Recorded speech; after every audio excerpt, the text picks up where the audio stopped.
Devils fans, and welcome to the Jersey Devils Brocast. As always, we are live on Tuesday nights on Radio Garden State. I am J-Bake, the bro, and the Jersey Devils Brocast. Before I get to the show, just a quick heads up. Radio Garden State is going to be moving to a whole new platform starting in, a little more than 24 hours on May 1st. You can now download the Live 365 app, search Radio Garden State, favorite Radio Garden State, and now you can find us at any time. And you can listen right on the website, as always, RadioGardenState.com. And then sounds like there's an app in the works for RadioGardenState.com.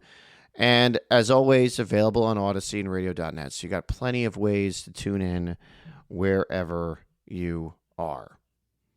But welcome to the Jersey Devils Brocast. I am Jay Biggs. So a lot to go through here. A lot going on in Devils land as the Devils bring in a new general manager, a new guy to call all the shots, a new guy to make all the decisions in Sonny Meta.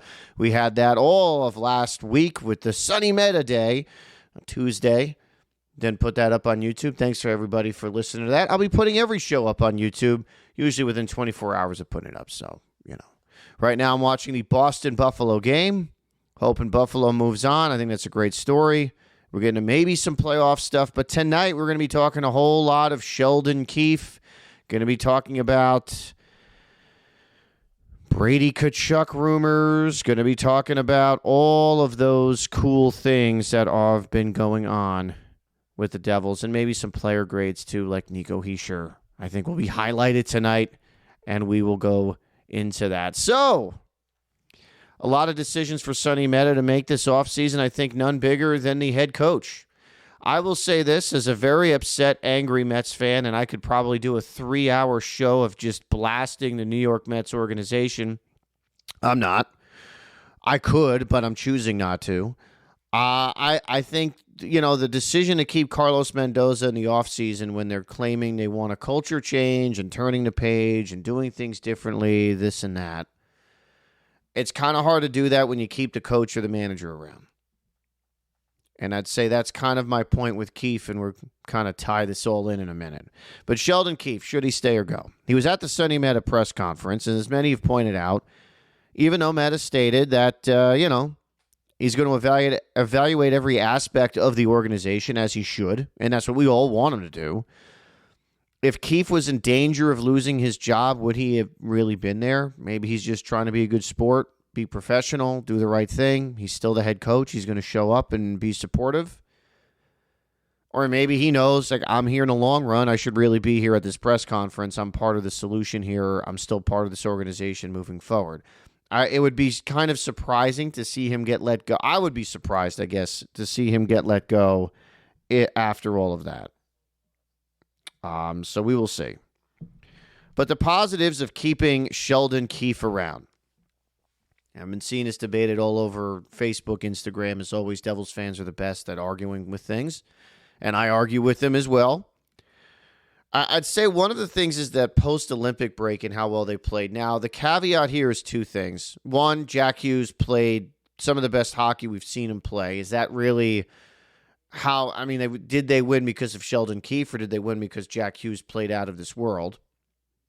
And also their schedule wasn't exactly the strongest after the Olympic break. That had been pointed out on a few occasions as well. But it seemed to show that when the team was healthy, they have been pretty good.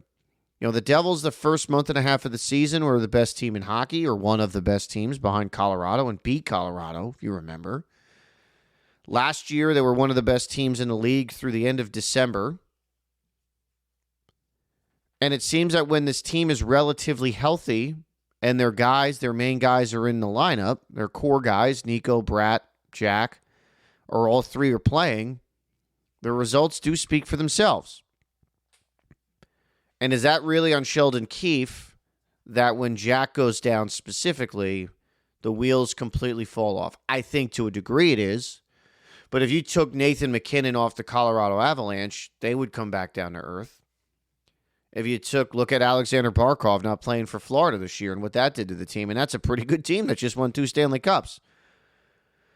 Take Connor McDavid off the Edmonton Oilers. I know a completely different situation, but maybe similar to the Devils is pretty top-heavy.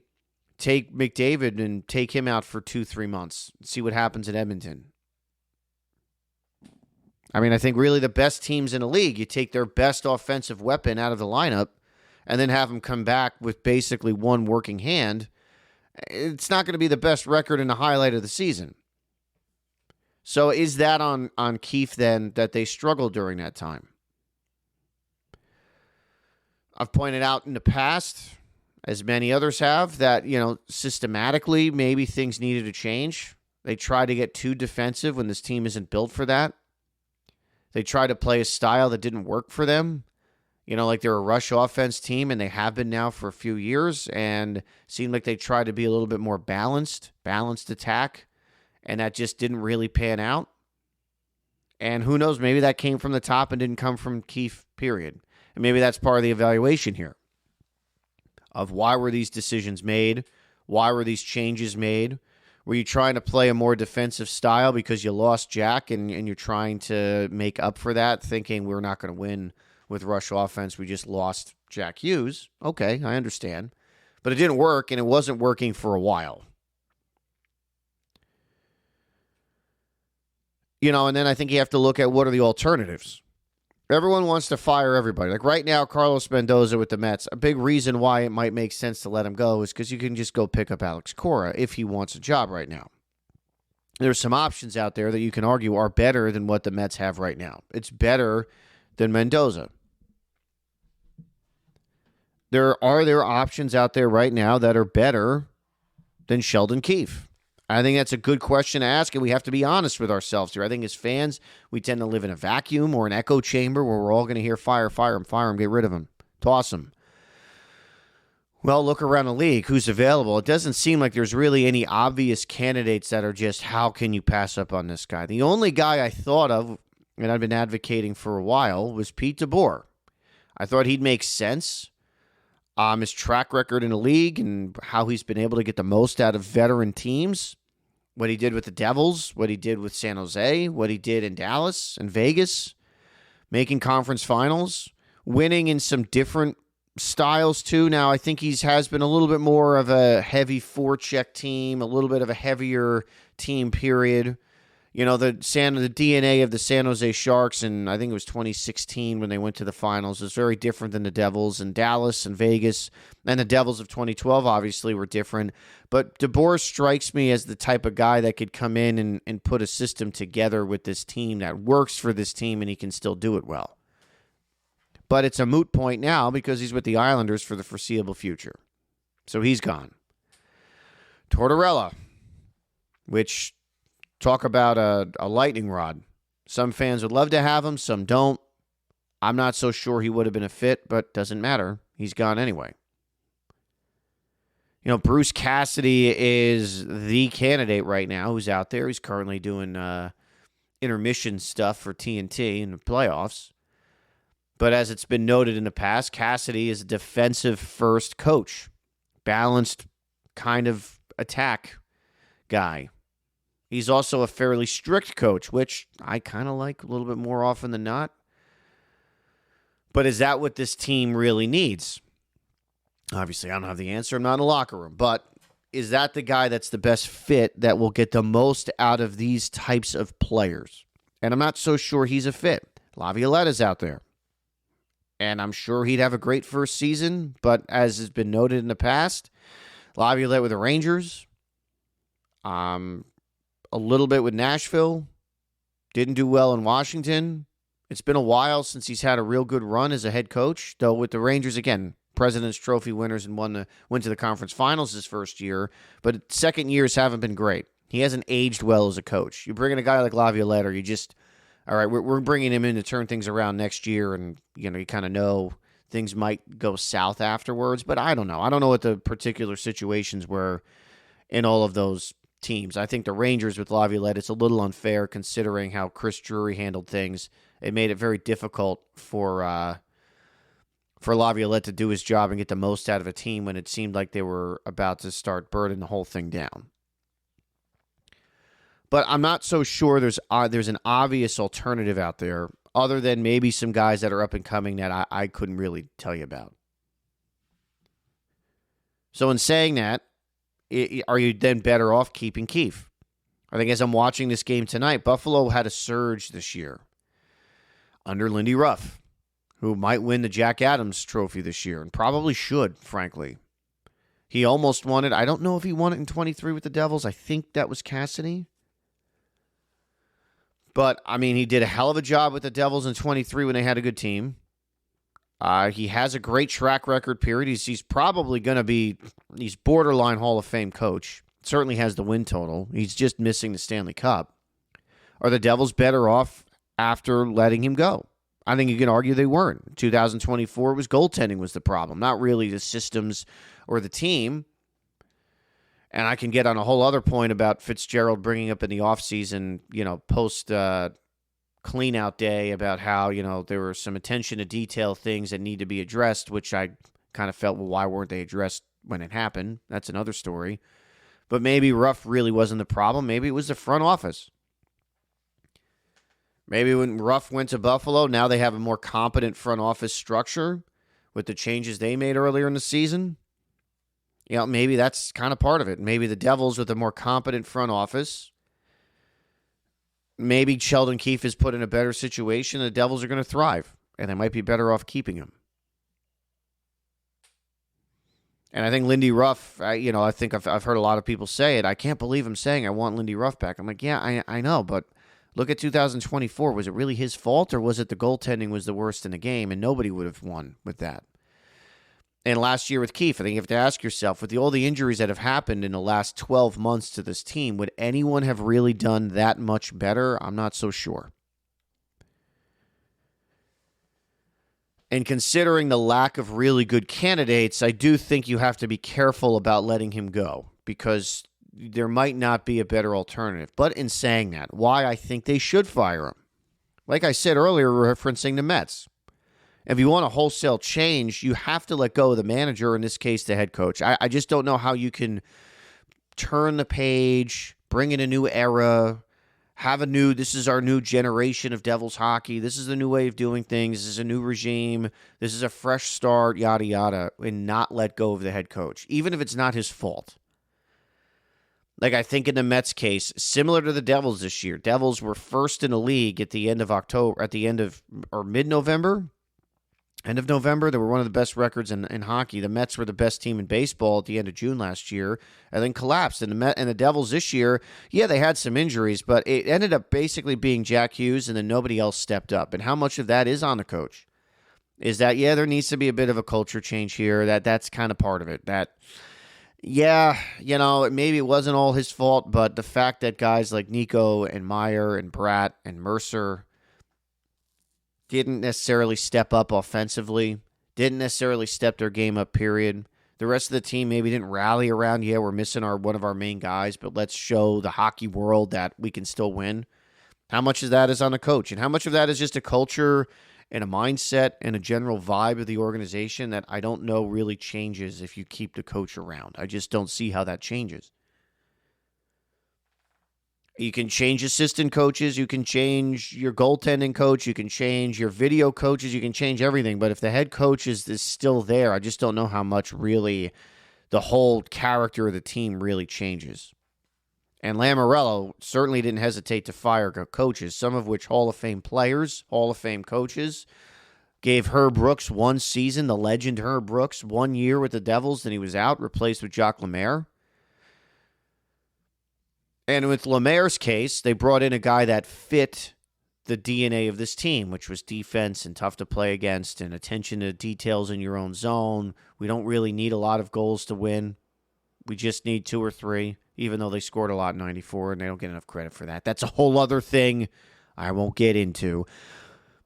But, you need that change sometimes, and maybe you do need to bring in the coach that fits this roster. And if that guy is out there that they feel, and Sonny Maeda feels, that, this guy fits what I want this team to be.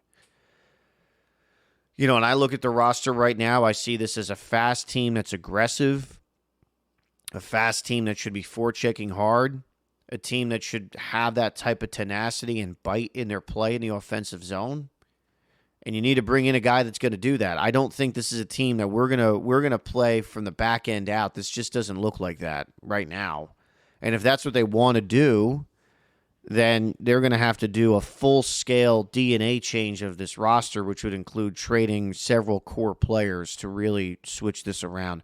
And honestly, if Jack Hughes is viewed as the face of the team and the guy that's untradeable, I don't think that type of, old school Devils, currently like teams like Carolina, I don't think that's going to really work here. This team is better off letting these guys fly a little bit than the alternative.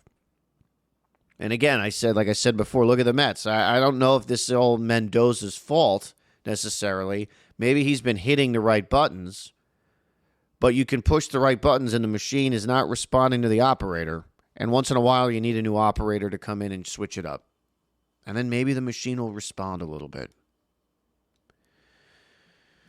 So I would say the Devils are probably better off letting go of Sheldon Keefe and starting fresh. I think that's for the best. I feel like with Keefe, it's going to be he's going to be on a hot seat to just start the season.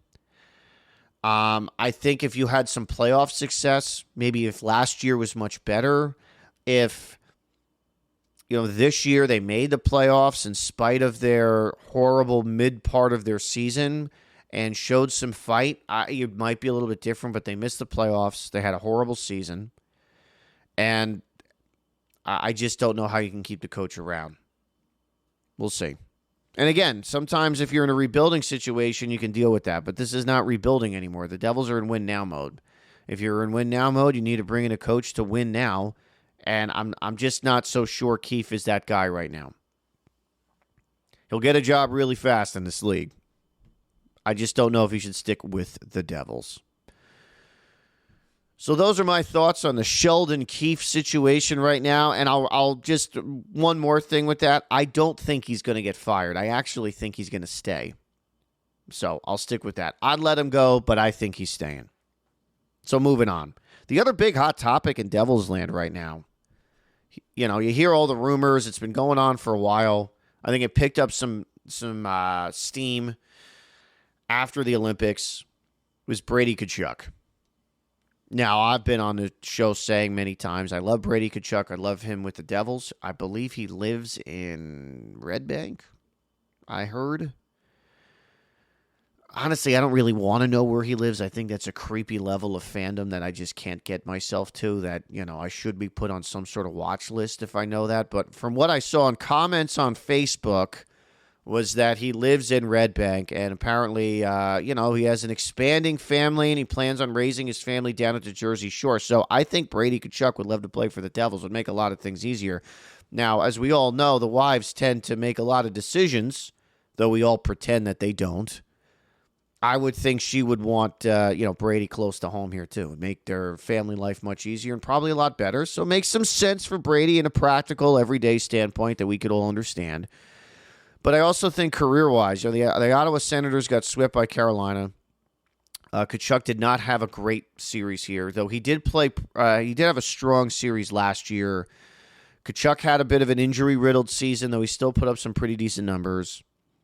You can see the force that he is in the Olympics, and we saw that in Four Nations last year as well. And I also think Brady Tkachuk coming to the Devils is a great situation for him. If he really does want a fresh start, there's been some pressure with Canadian fans versus American players that played for Team USA. I won't get into the politics, but we all know what it is with them visiting the White House or beating Team Canada and kind of getting it from their local fans. And maybe some of these guys like Brady Tkachuk and Austin Matthews, been on struggling franchises for a while, might be asking themselves, why am I even here when I can go to one of 26 other franchises in the United States and be a hero almost instantly? Tkachuk would come here and be a hero. But I also think with Brady Tkachuk, he could come to the Devils and not have to be the guy.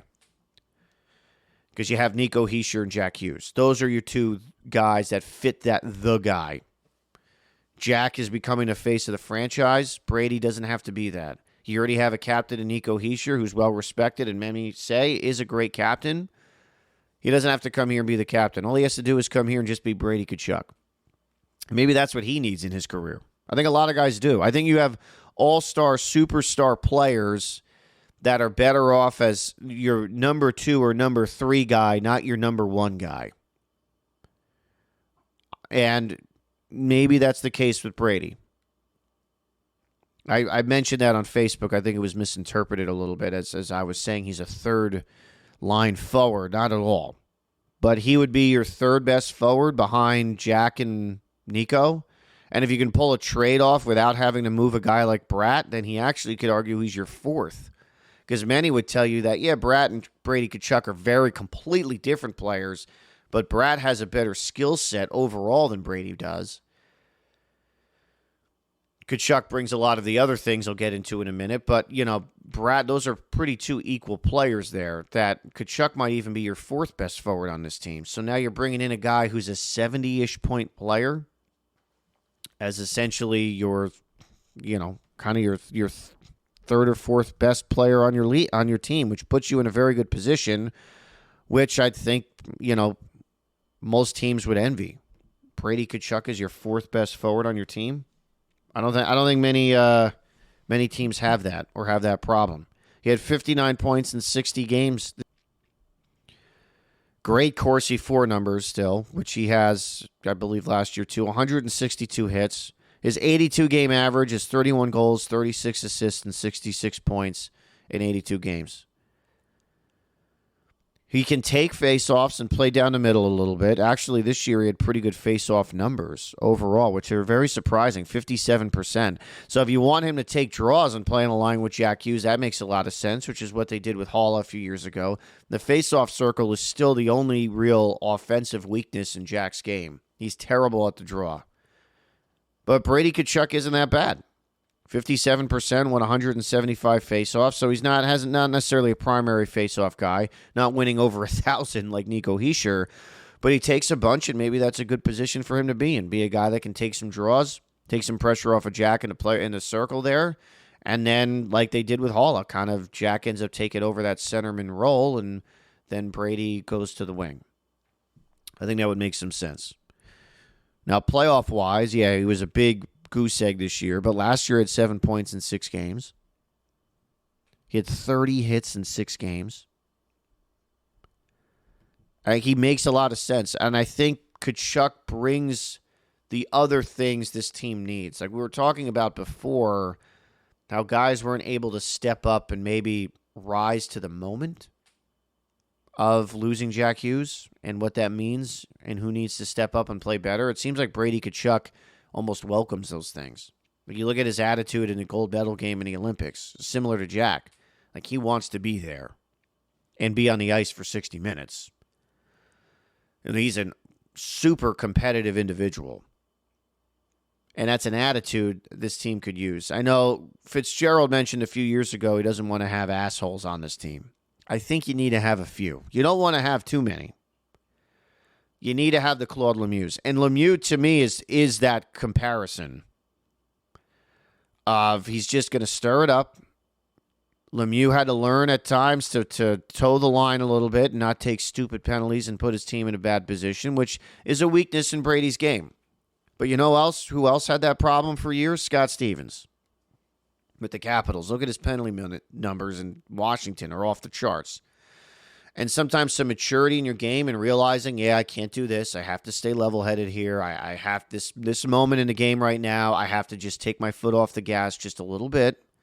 And I can't put my team in a terrible position. Sometimes that just is experience. And maybe he's had that. I know he took some bad penalties in the playoffs here. I think the Carolina, Ottawa mixing things up and some fisticuffs here or there. He gets a little over-exuberant, but the Devils could use something like that. They could use a guy like that. They don't have a guy in their top 6 that can do that. Timo Meier's a tough guy, very strong player, power forward type, but he's not like that. I mean, you look at what Matt Tkachuk has done in Florida in playing that role and what that does, especially come playoff time. And now in Brady's case, the penalty minutes issue is no longer just, in Ottawa, when he takes a bad penalty, they're losing one of their best forwards and their best threats off the ice. Comes to New Jersey, if they can keep this core around, they still have some other options. It's not a total killer. In Ottawa, it's him and Stützle are their two best forwards. It puts the team in a tough position. Not only do they have to kill a penalty, but they just lost one of their best offensive weapons for 2 minutes as well. If he has a fighting major and he's off the ice for 5 minutes, that's now 5 minutes without one of your best forwards who would have probably been playing 1 or 2 of those minutes. That might not be a problem in Jersey. Just saying. So I feel like it's a role that he could really fill well. It almost makes too much sense. It makes too much sense. But you know what? Quinn Hughes made too much sense too, and it didn't happen. But I think now, what would it take to bring in Brady Tkachuk? SHI Chips on Instagram. Follow, by the way. It's great. Had a great trade idea. More or less the comparison being Brady Tkachuk and the Timo Meier trade from a few years ago. And this is a trade I would absolutely make in a heartbeat for Brady Tkachuk. Would be Mercer, one of our top prospects, Silayev, defensive prospect. And one of the reasons I would move him especially is he really profiles as a more of a big physical top 4 defenseman that is great and I would love to have in the long term. You can't necessarily have enough of those guys either, but I feel like it's easier to find those guys in free agency or the trade route than it is to find elite offensive defensemen. So I feel like, yeah, he's a good prospect, but I think he's hyped up a little bit because of where he was drafted. He was in the first round. I think he was 6th overall. I don't know if that's really... I don't know if he's that impactful guy like Luke Hughes or Nemec, or certainly what we're hoping those guys would be, where they could be 50, 60-plus point defensemen that can play 25 minutes a night, where Silayev seems like he'd be more of the complementary shutdown defenseman, sort of a better version of Kevin Ball in a way, which the Devils could use, but I think he's an expendable piece in that regard. Another first-round pick, hopefully be 2027, and then a throw-in like Cotter, because that trade for Meier was Zetterlund, Muka Madulin, I believe a few picks, and Andreas Janssen. And they got Meier and a few other guys in return. I think another prospect might have been thrown in there in the Devils' end as well. But that's relatively close to the Meier trade. That's a trade I think would be a huge win for the Devils. I don't know if Ottawa will want to make that trade. My only concern with Brady Tkachuk is that the asking price is going to be through the roof because Ottawa wants to win next year. They're not rebuilding. They're not looking for guys that can help them win in 3 years. They want to win next year. Is Mercer a guy that's going to put them over the edge next year, replacing Brady Tkachuk's minutes? Probably not. So I feel like you might have to part with a guy like Bratt. I would hope maybe do you part with a guy like Meier because Tkachuk might take that role over as the physical kind of power forward in your top 6? Maybe. And maybe that makes sense where it's Meier doesn't have, his role is now diminished and you're spending $8 million on a guy that has a role that could be filled but basically by Connor Brown.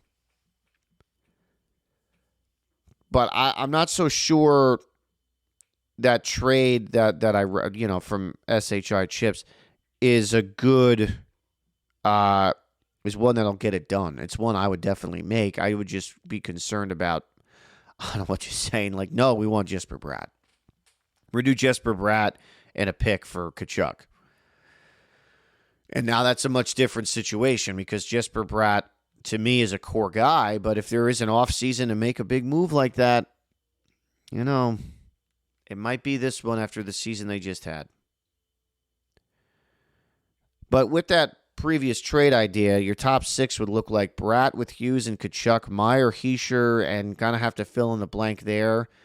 Guess Gritschuk, Glass, Brown, Haminaho, Bukestad, and Siplikov to kind of round that out. I mean, your top 5 forwards, that's an elite group of top 5 forwards. Where Timo Meier is your 5th best forward on your team, that's a pretty good place to be. And like I said, maybe he's pushed out a little bit and you're overpaying for a guy in that role, but also maybe that's where Timo belongs right now. And maybe that's where you're going to get the best out of him too. And keep in mind, Meier does well defensively alongside Nico Hischier playing those tough minutes against top-line guys. So I don't believe Brady Tkachuk's defensive game is elite. So he's not a guy that's going to be lined up with Nico playing against Connor McDavid necessarily to shut McDavid down. But Meier has handled those minutes relatively well. Could you just slide a guy like Brown up and kind of fill in the rest? Maybe. I think those are some conversations for a little bit later in the offseason as we get closer to free agency. But I would love for the Devils to bring in Brady Tkachuk. I've been a proponent of this for a long time, trying to piece this together like I just did. I think that trade idea is probably sort of what we're going to be looking at in terms of the volume of pieces moving to Ottawa. I just think the Devils might have to still add in something else. And now if the Devils can get a guy like Tkachuk, move Dougie Hamilton, who wants to get traded, by the way, it's still the case, and they don't move Nemec, and Nemec comes into his own, I mean, now the Devils are well positioned for a long time. So we'll see what happens. Those are some conversations for later on. But again, bring in Brady Tkachuk, keep this core around. That's a hell of a top group. And that should really be an injection of some adrenaline into an offensive core that was otherwise very stale last year. It is currently 9:32. You're listening to Jersey Devils Brocast live on Radio Garden State. And if you're not listening live, that means you're listening to this on YouTube. So thanks for listening to the show. Subscribe, like. Just FYI, Radio Garden State is going to be moving to a new platform, to Live 365, going to be moving on May 1st. So keep that in mind. They have a great app that you can download and use and just favorite Radio Garden State. All you got to do then is pick up your phone, just hit Radio Garden State in the app. Perfect. Also, Radio Garden State is a really cool Patreon. All the recorded shows will be on there. So go to RadioGardenState.com, learn more, how to subscribe, like, all that stuff. A lot of cool merchandise as well that I like. Love the trucker hats on Radio Garden State. But it's a great way to support the station and, as always, to support local New Jersey talent. As I'm taking a quick break here, too, I would like to thank, as we've had some changes recently in Radio Garden State. First, I'd like to congratulate Chris for taking over Radio Garden State. He's been a hell of an asset for us in the show, certainly recently, going down to Prudential Center, setting everything up. I had a great time with Tim and Tom at the two shows we did this year. He's a technical genius setting the show up, and I am certainly looking forward to the future. But Mike Ham has stepped aside, and I would also like to thank Mike for taking a chance on our show last year. Chris certainly has been very involved as well, but Mike took a chance on us, on me and Reese, to start this up.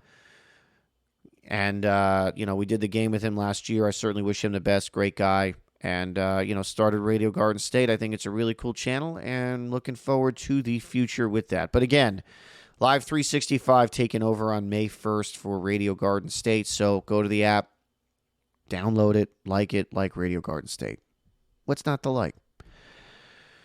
So back to the Devils here. I wanted to do some grades this offseason. Last year we kind of did a little bit of that, Reese and I, but this offseason I want to kind of focus especially on the name brand guys here on this team and really give them some due and give them some time. So I thought no better place to start than the captain, the Nico Hischier. A few reasons why I'd also start with him, because there's some extension talks that apparently have already started. Sounds like the new general manager has reached out to Hischier's agents in his camp, as per many sources on the internet. And, some hello, how you doing conversations have started, so we'll see what happens with an extension. And in saying that, before I get to the grade, I think you almost have to sign Nico Hischier to an extension because of what he brings to the table. He brings so many different elements to this team, not just on the ice, but off the ice, that even any ideas of trading him, you just create another huge problem on your team. Any trade, if you're going to trade for Quinn Hughes, which like Minnesota's really going to move him right now, you almost have to bring in a top six center in that trade as well. You can't, or in some other capacity, you can't have that kind of a huge hole down the middle and expect to go anywhere. But for the season, I'd give Nico Hischier a B, and here is why. As usual, he does everything well. 1,008 faceoffs won to lead the league. He is one of the best faceoff guys in the league. And now there's many guys in this game that are great at faceoffs, but they don't do anything else well. He is not one of them. He's outstanding defensively. We've heard the comparisons to Patrice Bergeron many times, or even a better version of Travis Zajac. I've heard that many times. But the Bergeron comparison is just, it seems spot on. His game, his attitude, how he conducts his business, everything just is very much from that school. 55.8% face-off winning percentage. I mean, he had a solid season last year. It's not like it was terrible. I think the knock I have on him is that he didn't really step up offensively when Jack was out. You know, he had 66 points in 82 games, 28 goals, 38 assists. Corsi 4, 54.6%. That is right on his game average. So he had an average season for him. His best year, the 80 points in 81 games in 23. And I know, okay, it's the average. This is what you expect from him. He's a mid-60s point producer who can put up those types of points while playing against top-line guys, which is outstanding. That is almost irreplaceable. There aren't many guys in the league that can do that. But I think, like many other fans, I was kind of hoping you'd see that other gear to his offensive game when Jack went out. I was hoping for that last year, was hoping for that this year. He was a first overall pick himself. This is not a guy that's like, he's just a gritty player. He doesn't have a lot of skill. He's an incredibly skilled player. His game just doesn't call for it all the time. Now, he plays well defensively. He'll keep things simple, but he had 80 points in 81 games only a few years ago. Like, this is a guy that can do that. I was sort of hoping for that. Now, he's one of a few. It wasn't just him. But as the captain, he's the one that should probably be leading the way with that. He should be the guy that steps up and becomes a point-per-game player, and the team is able to keep their head above water here while they're missing Jack Hughes. And maybe where if Nico was out, Jack would struggle a little bit. Maybe with Jack out, that's an issue for Nico. But still, with that skill set, you would hope for a little bit more. You know, and it's tough when the main offensive guy is out. I understand that. But you need your guys like Nico, Bratt, and Meyer, and Mercer to elevate their games, and they didn't. You know, Nico is a very special player, and like I said, I just expected a little bit more from him in that situation. And that's my knock, because he's also the captain. He's not your third-line center. It's not Cody Glass not stepping up. It's not Luke Glendening. It's your guy that's supposed to be leading the team, and a guy that initially was drafted to be a guy you were going to almost completely build around until they brought in Jack Hughes. Like, that's the talent level of this player. So between him and Brad especially, it's kind of tough that they didn't really elevate their game to where we were hoping for. But he does everything else so well. It's hard to give him a grade lower than a B, but for him, I'd give him a B. I'd expect better. Hopefully we have a bounce-back season next year. I think this is a guy that could certainly win a Selke trophy, and that's why you need to sign him to an extension. He's so important down the middle. I think having that balance where you have that super talented offensive guy and then the incredibly well-rounded offensive player, and you can pretty much go and pick who's really your true number one center. Is it Jack or is it Nico? Is it Jack because of the points or is it Nico because of how balanced his game is? But he's almost irreplaceable. There aren't many Nico Hischiers in this league. You have to sign him to an extension. You can't just balk on that and let go into next year with a lot of uncertainty in that situation. You know, he's not an RFA like Robertson in Dallas. He's going to have a ton of suitors come free agency. There are going to be 31 other teams that are going to be lining up for Nico Hischier. And for good reason. He's a hell of a player. Maybe there's some maturity in his leadership.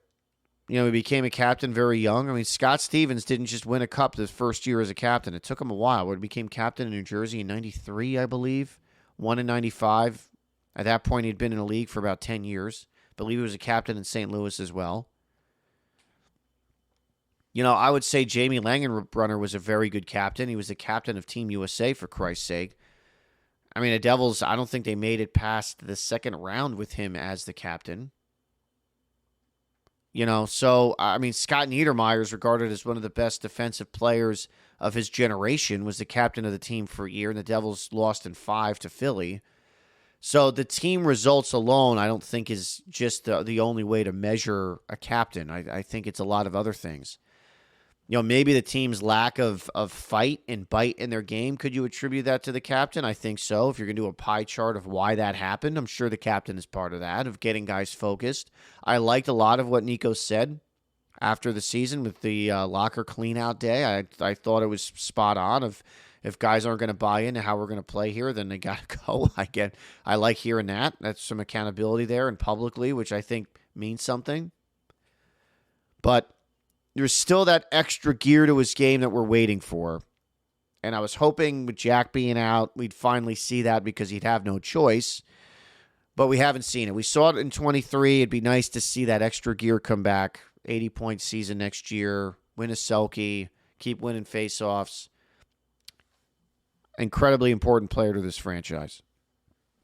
So Nico Hischier, going to be giving him a B for the season. And now our last really big topic I wanted to touch on before the show ends, I got about 18 minutes to go here, is the goaltending situation. I think when you're building this team going into next season, one of the big reasons this team faltered this year was goaltending. Look at Markstrom's numbers. We're not good. The Devils' goaltending numbers in general were not very good at all. Jake Allen was okay. I thought Jake Allen did what he was supposed to do. Be a good 1B guy. He wasn't necessarily supposed to come in and be a number one, but he was their best goalie this year. That's the problem. To me, it's that, like, his save percentage was around 90%. I think it's the issue is his save, he was the best goalie when he shouldn't have been. The Devils are 22nd in the league in save percentage at 88.7%. I think that sums it up right there. Now, that could be a defensive issue, and a lot of the defensive issues they had, sure, I understand that. But it sounds like Markstrom did have some nagging injuries, knee injuries this year. If you remember, he had a knee injury last year. Sounds like he injured his other knee this year, and that was something that was on and off. And Markstrom has been inconsistent in the majority of his career, from year to year to even just mid-season. I think we saw some of that last year. There were times where he was unbeatable, and then there were times where you're kind of like, what is going on with this guy? And Chico made a really good point earlier in the season of how you can tell Markstrom is confident in his game when he's not constantly overcommitting or making really aggressive moves and plays in the net. If you remember, he made a few really weird plays coming out of the net, or he really aggressively challenged shooters when that wasn't really what he normally does when he's just feeling it and playing well. And that's maybe a lack of confidence and starts trying too hard. Can't really get into the whole sports psychology part of that. I don't know. I don't have a degree in that. But, you have to have a bounce-back season from him. And I think the main reason is there aren't really any alternatives. We talked about the coaching situation, how maybe there aren't many alternatives. If you want to see how terrible goaltending is in this entire league, go look at the unrestricted free agent list for goalies this offseason. If you think the solution to the Devils' problems in net lie in free agency, you are out of your mind. When Matt Murray is maybe the best option, you're crazy. What puts the Devils in a weird situation. I mean, right now, the leading team in save percentage this year at 90.8% were the Colorado Avalanche. That is wild how low that is. I mean, that was a bad year for Marty Brodeur, 90%. Colorado had the best goalie tandem, 2 ex-Devils. I don't want to talk about that and hurt everybody's feelings, but had the best goalie tandem in the league. I mean, that's crazy. That really is pretty wild. I mean, even go back last season, what the top save percentage was in the league last year was 91.5%. I mean, the top 10 teams in the league were over 90%. The Devils were 11th at 89. This year, there were only 2 or 3. Goaltending is in a weird spot in the league right now. Reese and I have talked about this a lot. This is a big topic. And maybe being a millennial, I'm about 7. I grew up with this laundry list of Hall of Fame goalies that pretty much every year you had about 6, 7, 8 guys that were just guaranteed elite franchise level number 1 goalies. I just think late 90s with Brodeur and Waugh and Hasek and Cujo and Belfour. And then came along guys like Nabokov and Mika Kiprasov and Jaguar and Luongo and like Marc-Andre Fleury later on and Lundqvist. And like I know they all kind of overlapped a lot, but man, like how many of those guys exist this year? Hellebuck did not have a good year this year. You know, it's pretty much Vasilevsky and Shesterkin, who Shesterkin was on a horrible team this year. Sorokin played his ass off this year. Ottinger's had an up and down year. You know, who else is really out there? It's goalie tandems. That's the way. That's how you do it. But I just don't know if there's really any alternatives in free agency that's better than what we have now. It just seems like you have a bunch of Jacob Markstroms, a bunch of guys that were injured, a bunch of guys that were inconsistent, a bunch of guys that are looking to rebound and find their game. Are they really better than Markstrom? I just don't think they are. And now the trade front, who are you really going to trade for? Another Jacob Markstrom on another team that struggled last year and is still trying to find his game? You know, Connor Hellebuck didn't have a great year last year. Looked pretty good in the Olympics. Winnipeg was terrible this year, so okay. I mean, I think a lot of fans would be happy about bringing in Connor Hellebuck, but who knows? Who knows if that's even real life? But I just don't know if there's really an outside option. So internally, you got Nico Daws. Could he be a guy that maybe, if you're looking to shed salary, do you finally take a chance on Nico Daws? That seemed to burn the Devils in 24 when they had a lack of options behind in the net. They had Vanacek and Akira Schmid and then Nico Daws, and that was a disaster. And then what they brought in Capo Kakinen and Jake Allen later in the season.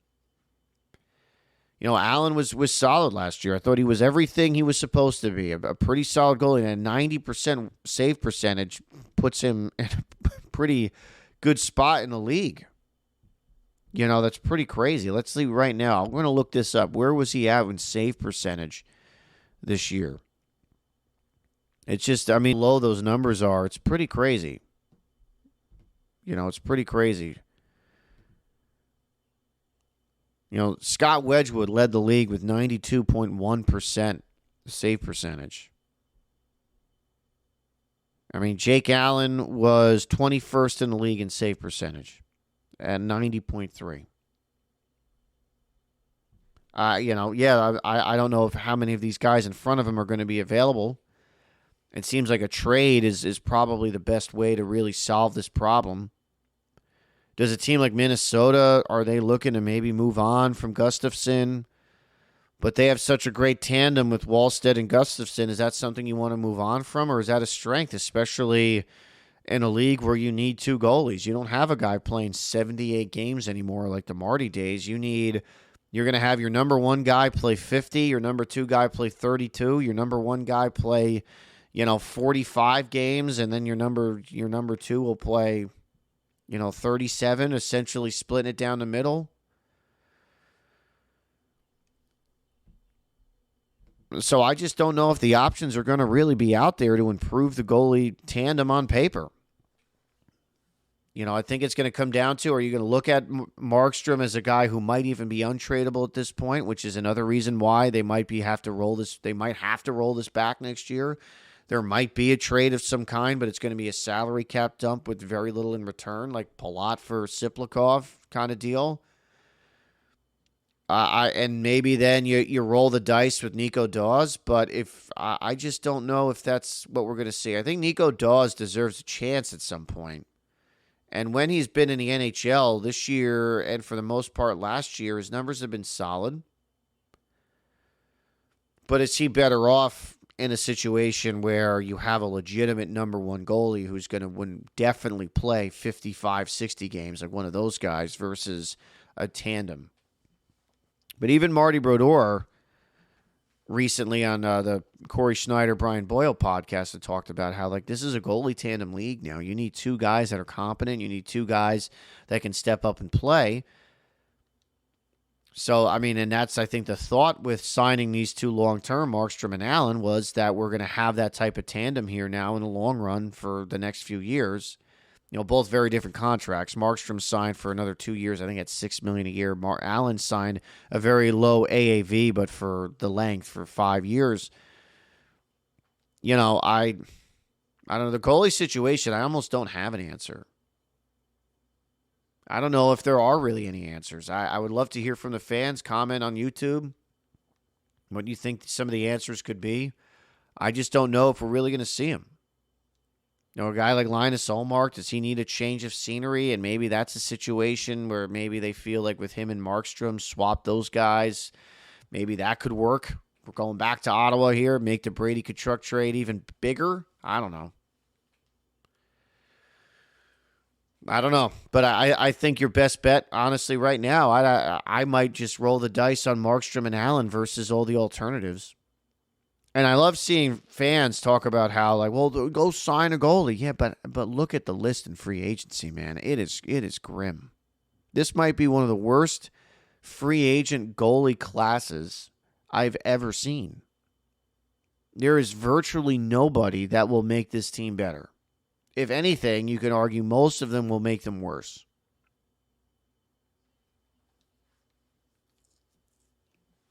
And that always drives me crazy with fans, that it's like, well, do something. Yeah, I know, but doing something might make the situation worse. Have you thought of that?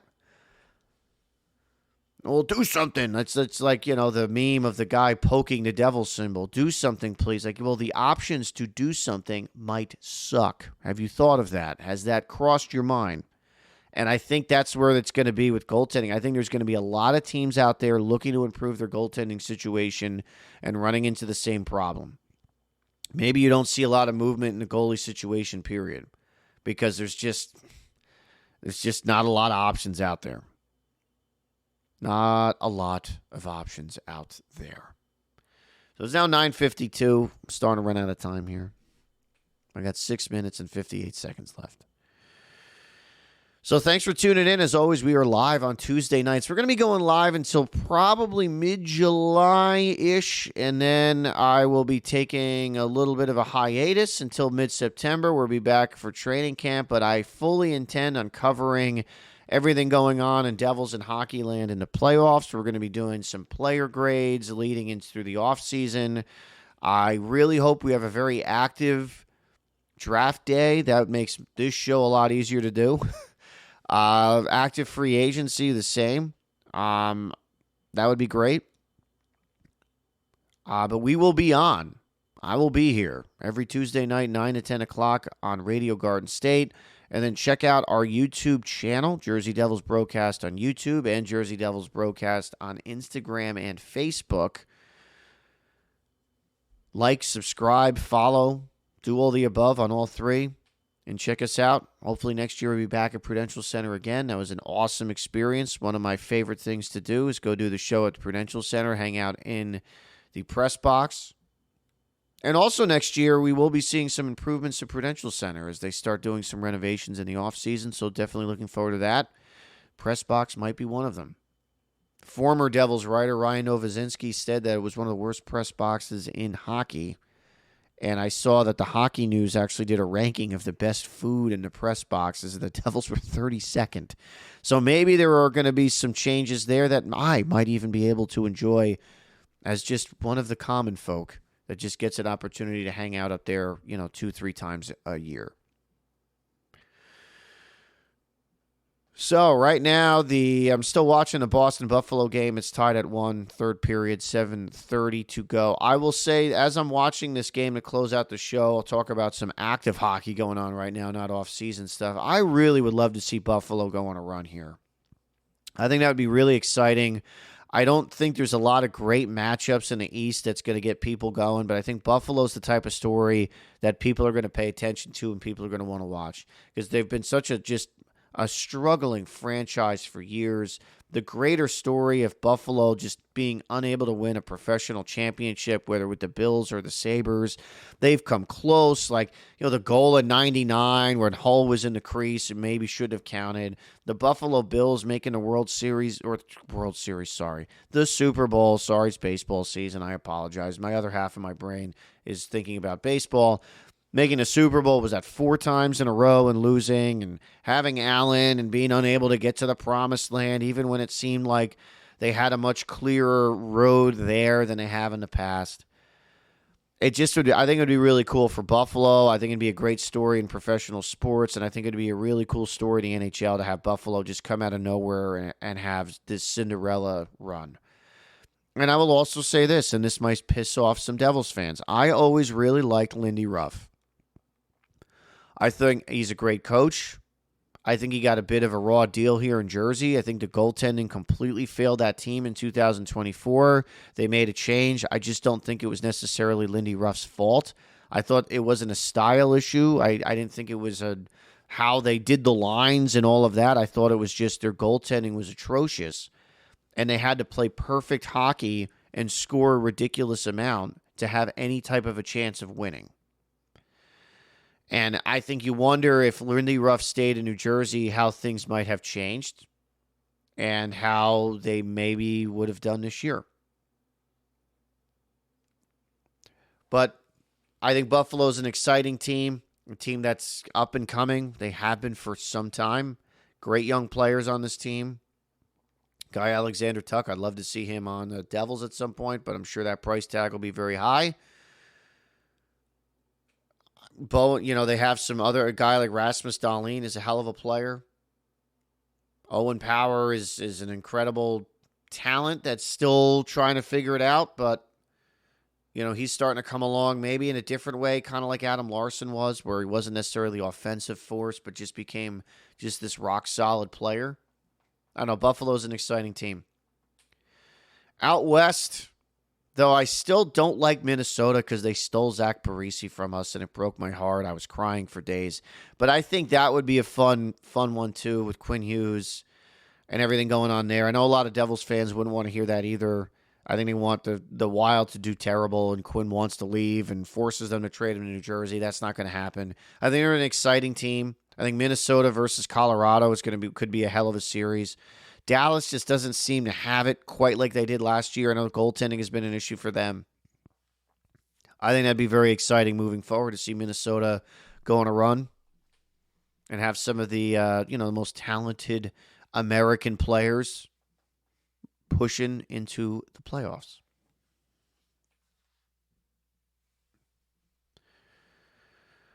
But I guess, that's kind of it for me tonight. I'm going to wrap this up. Again, thank you, everybody, for listening. Thank you for taking the time to tune in to Radio Garden State and listen to me on Tuesday nights. And thank you for taking the time to tune in to the Jersey Devils Brocast on YouTube. I will be back next week on Tuesday. Keep in mind, we'll be live 365, Radio Garden State, starting May 1st. So some big, cool changes are coming around.